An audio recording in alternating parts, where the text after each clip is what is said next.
এটা সিদ্ধান্তত উপনীত হ'বই লাগিব। তো সেই সিদ্ধান্তটো হৈছে অহা বছৰলৈ আমাৰ আগতে বেদৰ লগত বিহু পতা সত্ৰখন আৰু বহাগৰ বহু পিছত কেতিয়াবা জেঠলৈকে বিহু পাতি থকা সত্ৰখন, সেই দুখন সত্ৰকো আমি সাঙুৰি আনি তেখেতসকলকো সৈমান কৰাই তো তেখেতসকলৰ লগত খোলাখুলিকৈ আলোচনা কৰি পেলাই তো অহা বছৰ 2026 চনত আমি যাতে বিহুখন টিপুক মায়ামৰা ঠোলৰ আটাইবিলাক সত্ৰই একেলগে পাতিব পাৰোঁ।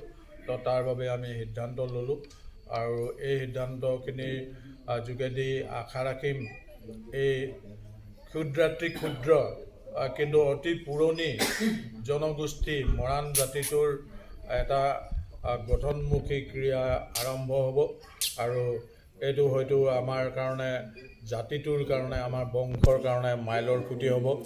মুখী ভংগীৰে আগবঢ়াই পেলাই মূৰকত আমি সিদ্ধান্ত ল'বলৈ সিদ্ধান্তত উপনীত হ'লোঁ।